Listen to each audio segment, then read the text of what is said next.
live conversation with Avatar's Johannes Eckerstrom. My name is Chuck Armstrong, and I host Loudwire's national radio show, Loudwire Nights. You can hear it 7 to midnight every night across the country.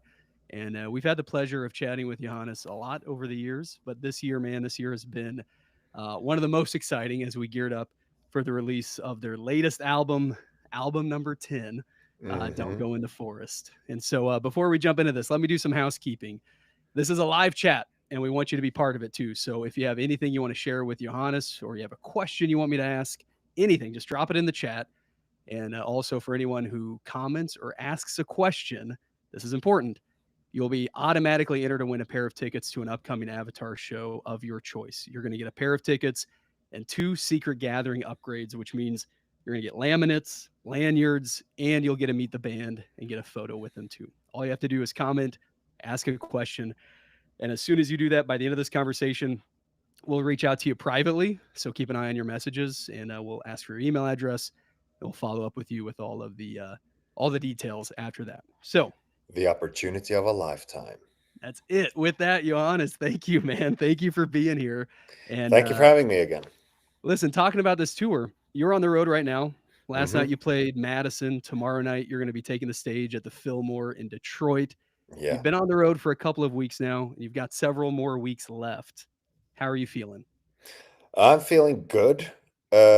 Things are working. Uh, That's good. which was no, it wasn't a given. It's the stage, the things that our stage is doing right now, the things that have little wheels on it and move around, is done in a way that is quite innovative. And it worked on the first show. It all collapsed on the second show, which was a learning experience. And after that, it kept on working for the most part. So things are working means a lot right now. And it's been fun. It's been special. Like all the new stuff in the set list has settled in enough that we even added a song as of yesterday Nice. to it. And no, and people, no, the shows have been great. There's usually, if you always try to, the shows tend to, don't mean to toot my own horn here, but the shows tend to be pretty good when we hit the stage. Yeah. There's something to be said of if you are having an emotional, really engaging show that hits the heart. It's hard to just, I don't know, due to body chemistry or something, it's hard to have that same visceral thing happen two nights in a row. But that part has just kept happening and happening throughout this tour. So that means just amazing sense of connection with the people who turn up. So it's been very Well, powerful. and I have to imagine that's something you one don't want to, but you probably also can't manufacture that connection, right? Like it's got to be a real in the moment thing. Yeah, I mean, a lot of it's manufactured in a sense of it's a song, it's a performance, it's the type of people who show up. You can get a lot of it. You get a lot of it every night, but there's just something intangible about, I don't know, when you find yourself. It's a bit abstract to say like this, but if you find yourself living inside of your song somehow, uh, yeah, that's the best way I can put it, and everything becomes painfully real in the moment, and that you start to it's sometimes it happens that you really start to feel a sensation of feeling every single person as an entire living being in the room all at once, as aside from a crowd.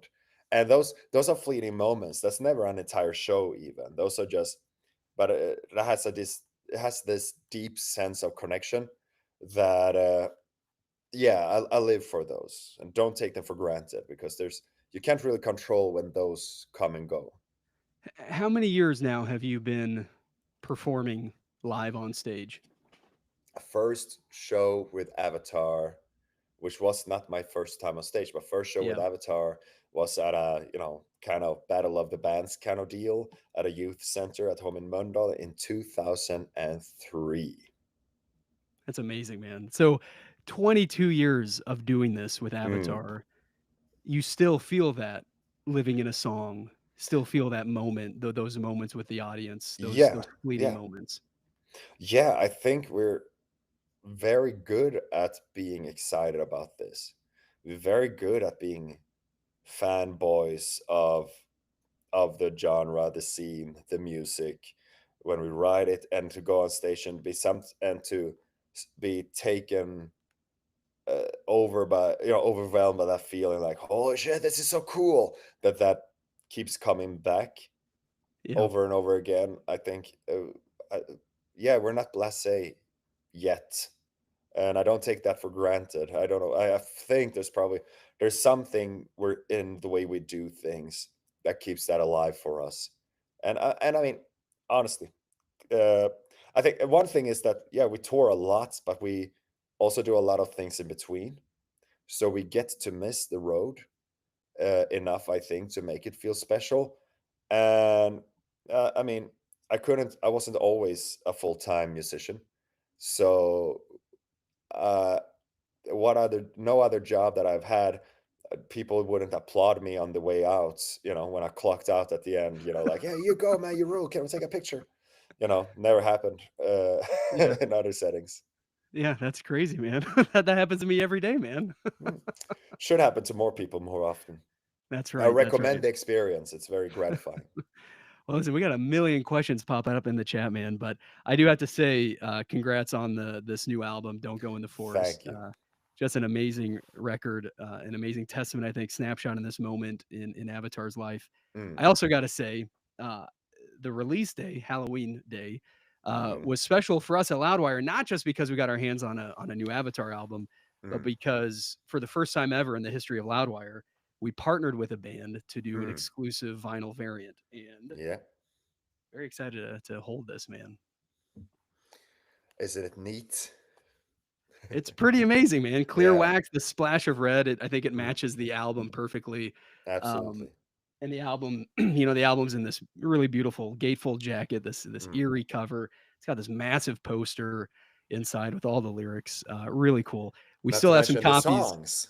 Yes, yes, yeah, not to mention, when you actually listen to it, it's really Yeah. good too.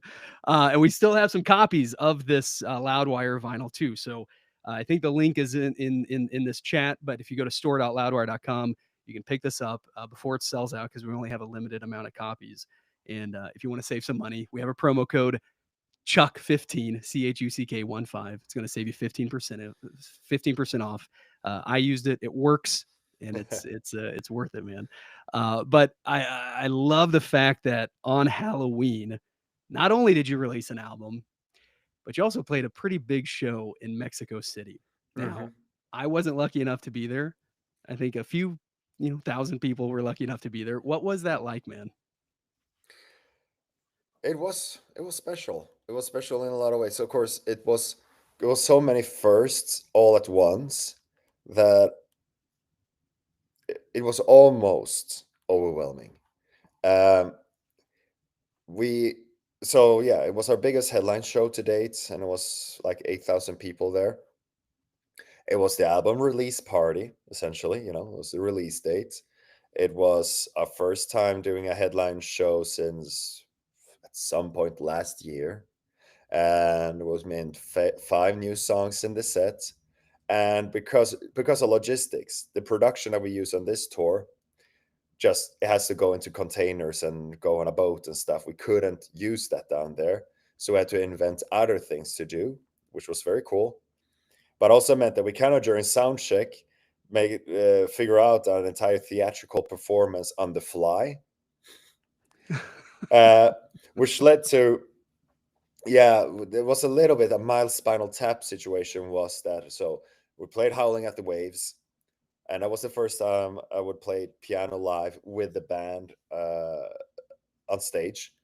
And I never practiced anything so much in my entire, for Avatar before, because it's singing and playing things. It's nothing revolutionary. Tons of people do that all the time. Elton John, anyone, and so on. But it was new for us and new for me, to do with Avatar. So I get up there, I practice, take a deep breath, get out there. You know this, you practice this, you know this by heart, sounded great in rehearsals, sit down, and people move things around. But in the in the scramble of who does what with the theatrical part and getting piano out there, I start playing the song and I look up and I have no microphone in front of me. It's still on the mic stand, but I'm playing the song. So I, hit A minor, Mike, uh, C major with E on the top and a root note G. Duh, idiots, Mike! Went like that. And last second, poof, someone put it in front of me. But by then, because a lot of what we do is adrenaline control. You Yeah. need to be charged of, when it's time to breathe fire. My hands were shaking. The chorus was whack-a-mole on the piano. But the other two-thirds of the song went pretty well.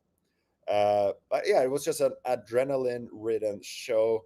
But the Mexican people are very generous with their energy. That speaking about that sense of connection and communal thing, they give so much of that that you just have to, ride those waves and manage to stay Yeah. on the board, and it's magic, and it was. So yeah, it was very, very special. That's amazing, man. Yeah, I mean that's got to be just one of the coolest album release celebrations ever. And Yeah, not only was it Halloween night, but in Mexico it's the weekend of Dia de los Muertos, and so exactly. And it's so much I going stuck on. behind. We had like a photo session in downtown Mexico City on the Day of the Dead. I was walking around. I was recognized a fair bit, but being dressed up wasn't an issue otherwise with other people. No one batted an eye. Yeah. It was beautiful. That's fantastic, man. Well, listen, I'm curious. This is a question just popped in the chat, and they said if you compare your early albums with "Don't Go in the Forest," what are you most what sort of changes or areas where you push yourself? What are you most proud of in sort of the evolution of the sound of Avatar over 10 albums? Well, I think the biggest thing is probably just that it's as much as ever before, and that's a challenge in itself when you've done a bunch of these. Nothing about it feels like routine. Still, it's still a learning experience, and we find challenges for ourselves, and we find ourselves writing songs that means the world to us now in a way that they wouldn't have if we would have settled on some kind of formula in the past. We have a formula to the degree of, well, Avatar is a metal band, so if we ever do anything else, we're going to call it something else. Yeah. And then that we are ultimately, you know, we make Beatles albums in the sense of it's about songs first. But around that, then it can go in all kinds of places. And that has been kept alive. And I also feel like every album, for every album, I become a more confident and enthusiastic studio musician personally. In a way, like in the early days, I just wanted to get in and get out and get on stage, and didn't really, maybe a confidence thing, ability thing, experience thing. But I didn't like to be in the studio very much. It was a necessary evil to go and play on stage, and that has changed a lot over the years. And now I really enjoy the studio experience, as an artistic endeavor in its own right. That enjoyment, that love for that part of the gig has increased consistently over the years. So, uh, yeah, proud over that. We stay hungry, and again, back to howling at the waves. That I got to do that this time, and Yeah. also. Uh, we got a bit of help, but it's still being, doing the arrangements for other instruments, expanding the musical palette as far as Avatar goes, and what we can put in on a recording of our songs. In that sense, just expanding the horizon is ever growing for us in that sense, and that we are able to do those kind of things in a way that makes sense and still feels very true to who we are. And so that's a bunch of things I'm taking a lot of pride in. I love that, man. Well, and overall, all those years and everything you guys have done for that excitement, that hunger to grow and Hmm. grow, like, that's the direction you want it to head in. Yeah, exactly. Like Yeah. To maintain curiosity and enthusiasm around what we do, I can't say that I find that hard, but I look at what potentially can happen with a band over time. Uh, so it is a challenge to consider at least, and so far so good. Love it, man. Talking about albums and talking about the live show, a lot of people are asking, will Avatar ever do an official live album? Has that been We did one. oh, We did one around Avatar country. It's well, listen, I'm everywhere. relying on all these questions. Come Yeah, on, guys. yeah. No, people, pay attention. We did one, Will you and ever I do mean, another one? never say never. There you go. We I have been fan of certain live albums Yeah, growing up, and of course, I had Made in Japan on vinyl very early. Deep Purple and all of that. for sure. Yeah. Uh, so there is certainly there is a place for it. It might not be the thing I'm in general am the most interested in, but yeah, like it has to be. You really want to think about what kind of moment you capture, I guess, and around Avatar Country, because that album was so, and that whole era with this, the concept was so, we commit to the bit in terms of this whole, yeah, that everything took place in Avatar Country. The interviews took place in Avatar Country. It was all this, what's called an augmented reality game, and Yeah. right out of the gate our audience were, they were down to play immediately. They got it. It clicked right away, and people joined in on the fun. So every album, every tour, all of this is so communal when it's at its best, with between artist and audience. Uh, but I think there it was taken to a certain extreme. To commemorate that era where the live album made a lot of sense. So whenever it will make a lot of sense again, aside from, yeah, we're a kick-ass live band and Right. blah Yeah. blah blah blah, um, we might have reasons to do it again. Cool. Well, I love seeing all these messages pop up in the chat because I know this having seen you live many times over the years, but the fans of Avatar are just amazing, and they love this band so much. Mm, And I've seen some people comment, one person's learning Swedish because of Avatar. One person took their first trip to Europe to see Avatar. mhm. When you hear things like that, man, like what runs through your head? What does run through my head?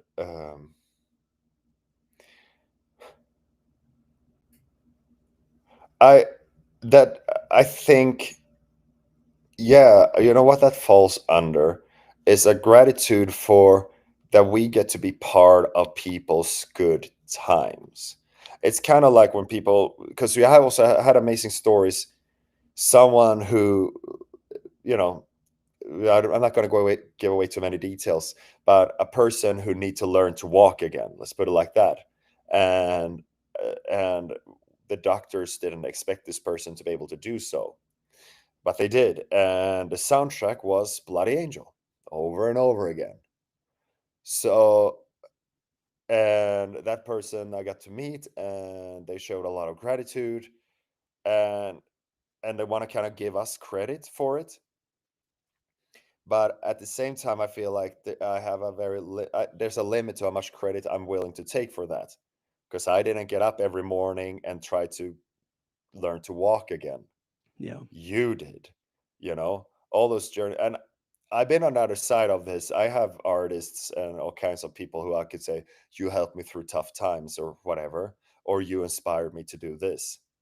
Uh, so I know that feeling, but you have to acknowledge that person's that inner drive that we couldn't put that inside of you. What we do might resonate with something that was already there, and I'm just grateful when we become part of that story. So yeah, that we become a good reason for you to travel and see the world. That's amazing, of course.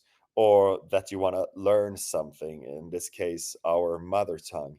That's extremely flattering and amazing, but it just says probably more about you as a person wanting to learn things or wanting to see the world, Yeah. and we play our part in that, and are just grateful when those stories are being shared. I love that, man. Well, if you're just joining us, we are hanging with Johannes Eckerstrom of Avatar as we celebrate the recent release of Avatar's new album, Don't Go in the Forest. And as we celebrate this current tour, I got to say they are playing Detroit tomorrow night and they wrap things up in a few weeks. The final show is in Dallas, Texas at the House of Blues. And if you want a Mhm. shot at scoring a pair of tickets to any of the upcoming shows, keep doing what you're doing, commenting, leaving questions, raise your hand in the chat, whatever it is, make your voice known in the chat. And by the end of this conversation, we're going to randomly reach out to one of you privately. So keep an eye on your messages, get your email address, and then we'll make sure you get a pair of tickets to a show of your choice, as well as a chance to meet the band and get a photo with them. And so keep an eye on your messages. Now, after that show in Dallas, you have a few weeks off before you hit the open water for Shiprocked in Mhm. late January. Do you have a typical ritual once you get off the road to sort of acclimate yourself to a bit of a slower life for a few weeks? No, there's nothing about slowing down when you come home, because there's a whole through Other the life. years. Yeah, exactly. You try to get better through years at maybe keeping home life alive somehow through the road. And I mean, thank we live in an era where, the way you and I speak now, I can also speak to my wife. Uh, Smaller audience, but same principle. Uh, but coming home means to really, step up your home game a bit. So, I mean, I will take it a bit slower now in December, because I just haven't been. When you employ yourself, you suck at taking vacations. So I'm gonna have as slow of a December as possible. But I also still want to stay and trim, both physically, vocal, and everything, for Shiprocked and then the European tour that starts right after. Yeah, And there's, we celebrate Christmas, quite a pagan one, but it's still, there's a tree. It's that's good. black, it's blood splattered. There's a skull Good. in the top, but it's a tree, and all that goes into those kind of things. So, it's dealing with the jet lag as quickly as possible, and then be present at home. Because people like to talk about the sacrifices an artist do to do what they do, and sure, but we reap a lot of benefits, and then people around us are forced into making those sacrifices with us, and it's more rare for them to reap the benefits. You do what you can to make it fun for everyone, and to balance it out somewhere along the way, but it will never be completely equal, that part. So yeah, no, it's more stepping up than stepping down to come home. Right on, man. Well, listen, for anybody else who celebrates Christmas or who just needs a good gift for someone or a gift for themselves, I gotta say this once more, or maybe a few more times, but Loudwire has an exclusive vinyl variant of the new Avatar album, "Don't Go in the Forest," and it's awesome. It not only looks awesome, but it does sound quite good too. It sounds But very good. And this clear also, wax, and exactly, and there are not many of them that looks like that. That's the one that Loudwire got. So if you think that that's one right. looks rad, that's the place to get it. Get it, get it. And I just got a message from someone saying we have about 30 left in the Loudwire store. Uh-oh. So they're running out. We're not going to repress these or anything like that. So if you want a copy of these, I think it's the coolest variant, man. It matches the album so Mm. well, and it's a gatefold jacket, huge poster inside, and the album itself sounds really good too. It's a You very see big in the chat, poster. We signed a few of those, and yeah, there it they're, is. they're Let's see if big, I can big, pull it big out, poster. man. All right, so yeah, let's see. Let's see if I can do this. Not visible in that picture was how cold it was out there. It was all outdoor photography. Spring hadn't quite arrived yet, as you can see on the trees. Yeah, it's pretty wild, man. And then on the back, all the lyrics and everything. Hmm. Great addition. Great part of the vinyl experience for sure.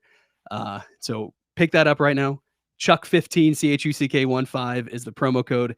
Gonna save 15% off on that too, which is good for everybody, man. Um, Everybody wins. talking about album number 10, and we've had you on Loudwire Nights a few times talking about album number 10. Hmm. How far ahead do you and the band start thinking about what's next when it comes to new music? You know, you said you've gotten more and more excited to be in the studio. And Yeah. I always kind of hate asking that question after a new album comes out because it's like, man, just relish in it and No, just but savor the it's a moment. fair, it's a totally fair question, and I think, well, I think one key for us, the one discovery years ago now, but the kind of turning point for the band was to treat everything we do as art to the furthest extent possible. Um, and to understand what that meant. To not just look for, oh, here are the songs, what's the band's image? We sucked at that. But now, by getting to be creative and expressive in how we dress and everything, and it all comes together in a different way. I'm saying this because there's still something about that you wear different hats in different parts of the process. And the songwriter, that artistic endeavor, is ultimately that when you put the album out, there's no turning back. It is what it is, and you have to let it go. And the performing artist takes over and lives with the music, and like say relishes in the new songs and everything, that whole trip as we share it with people. But there's a couple of other rooms in the brain occupied by the guy who sits at home with pen and paper and noodles on things, and is pretty quick after an album's out. There's a void there where you go like kind of like boring next kind of thing that happens, and it's not very intense in the beginning.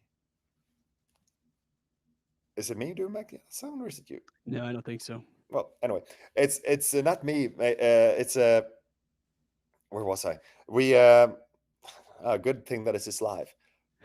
Uh, no, but the It's writer. all So real. It's all authentic, man. you start doodling on things.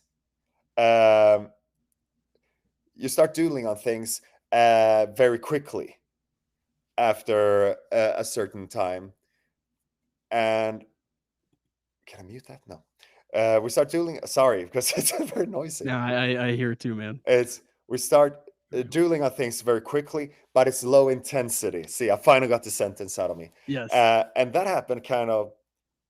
I have like 3 or 4 songs for Yeah. what's going to happen in a few years, and also because of what we have, we have certain things in mind. So I might have 2 directions. So it's like almost it's just scribbles, or the equivalent of audio version of scribbles, but it's still for 2 different album directions, and that is already happening, and that will move at a very slow pace initially. But it's also something, it's, again, when I talked about when you come home, it's game time immediately. And yeah, I'm gonna have a bit more time off now, but not a lot, because you have to feed that monster in you. It's hungry. It's needs that outlet. So that is almost immediate, but it's Yeah. parallel existence, I guess, is the answer. You know, you mentioned earlier, you guys are a metal band, and so if you Yeah. started making other music, you know, you might have to call it something else. Do you find yourself as you're writing or as you're thinking about music, you know, and playing the piano, and obviously you have Mm, mm, different mm. sort of, you know, appreciation for different genres or different Absolutely, sounds. yeah. Do you find yourself writing things that aren't for Avatar, but tucked away for something else down the road? Sure, but usually when it starts sounding good, I show it to the band. you know. And you say, "Put a So riff on this." yeah, yeah, kind of. And it's also, I think, because part is that metal is also the music that we played the most, and it's Yeah, become part of our musical DNA in a way where uh more than me, it's not that I sit on 20 pieces of potential old music hall or jazz music or something, but it's rather this that, you know I don't know. There's, for instance, there's a great YouTuber and musician. He has a band called Sungazer, Adam Neely, and he has a YouTube channel that really goes into deeply into different music theoretical concepts a lot. And because he predominantly comes from a jazz world with that, I love that thing, and learning something about music learning something about those crazy chords that sound good if you don't have distorted guitars, and just go, instead of, "Oh, I want to do all of that that's going on," I just say, I'll take that thing, thank you, and just put it in the stew of whatever we are making.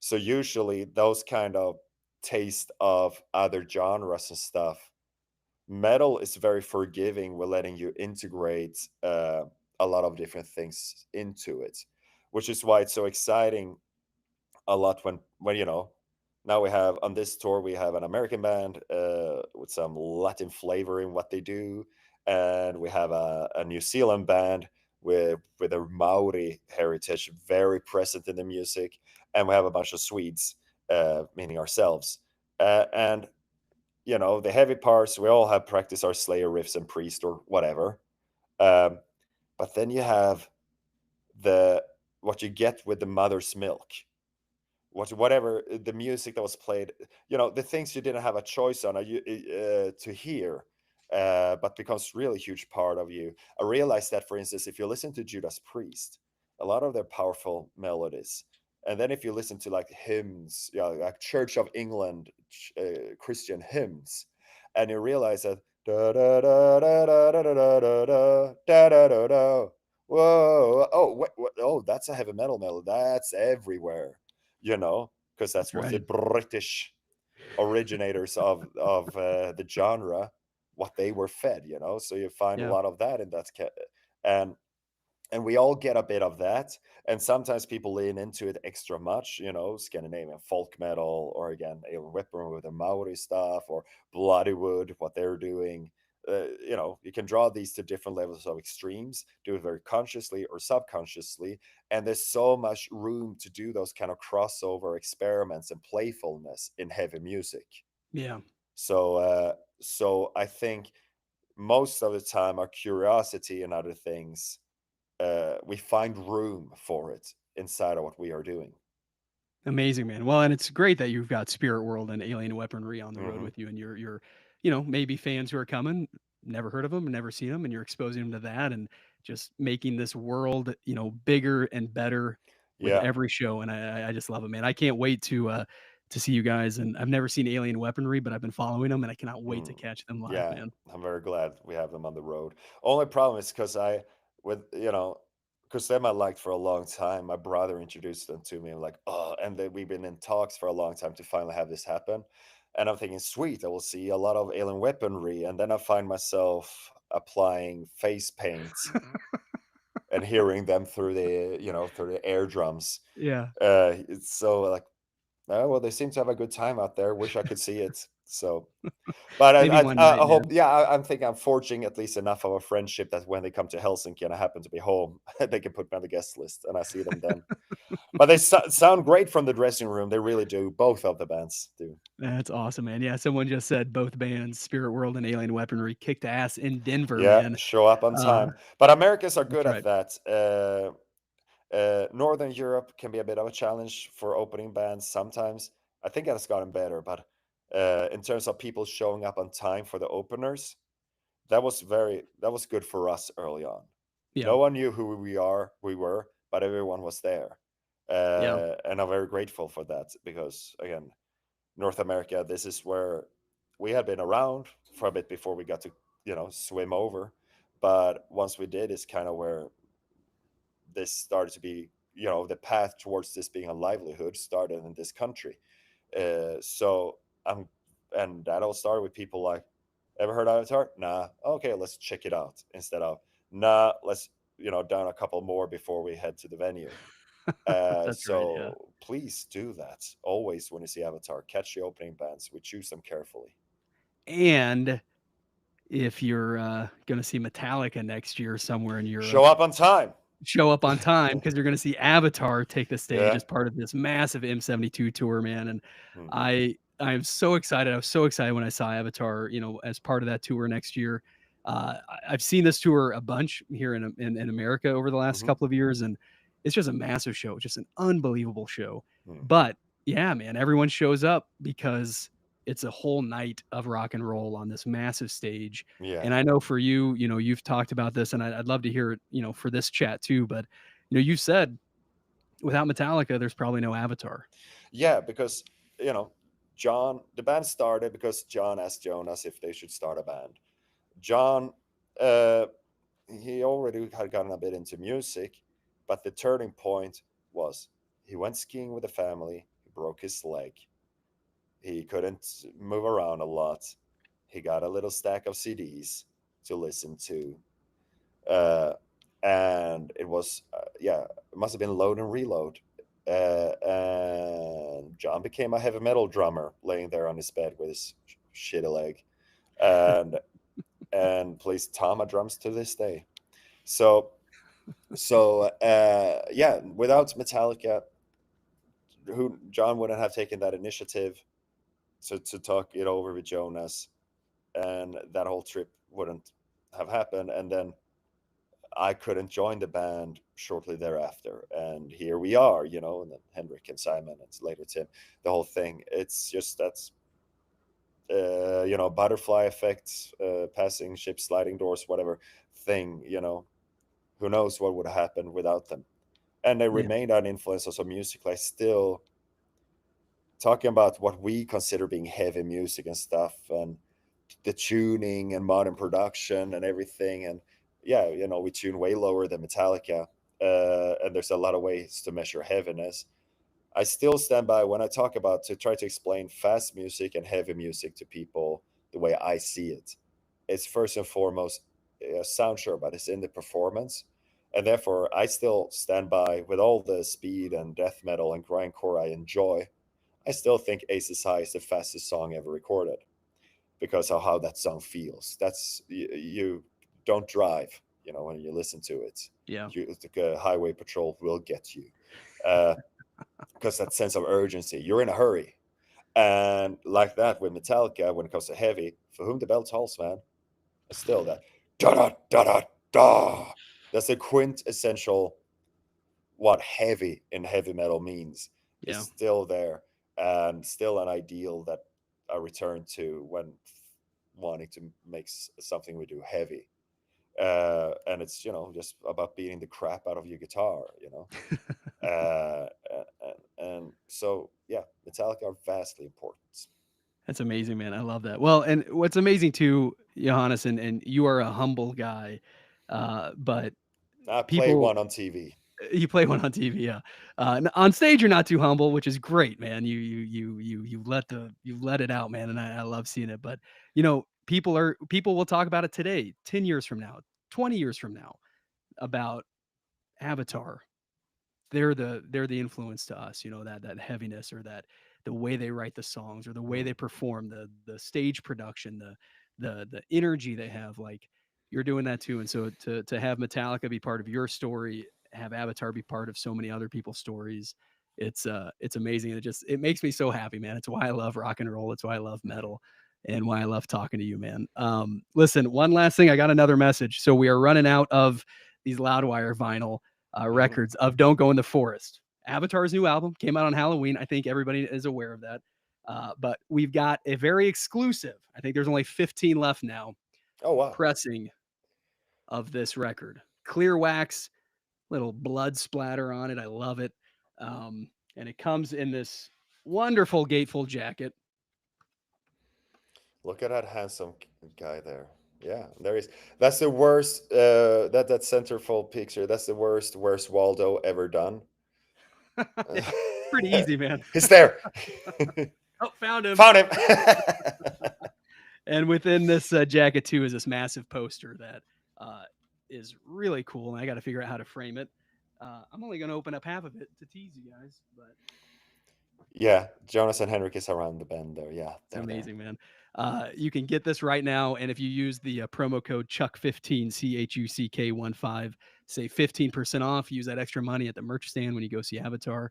Good And idea. see, it all works, man. It's all full circle. But Johannes, man, thank you so much for hanging with us, Thank and you. catching up while you're on the road here in America, man. Playing Detroit tomorrow. So many more shows left. Congrats on the Hmm. release of Don't Go in the Forest. Thank you very And much. yes, pick up this new record. And you can also get everything you need, all the tour details, everything at avatarmetal.com. Johannes, I think by this point we've caught up so much this year. you might as well just co-host the radio show with me. I'm Just in. yeah, cool. We'll make it happen, man. Yeah. Always good catching up with you and everybody tuning in. Thank you so much for all the chats, all the questions. I know we barely scratched the surface, but I think that just speaks volumes to the Avatar family and their love for this band, man. So Johannes, I'll see you on the road, and thank you so much for tonight. Yeah, we'll see you in a little bit, and thanks everyone for watching. See you.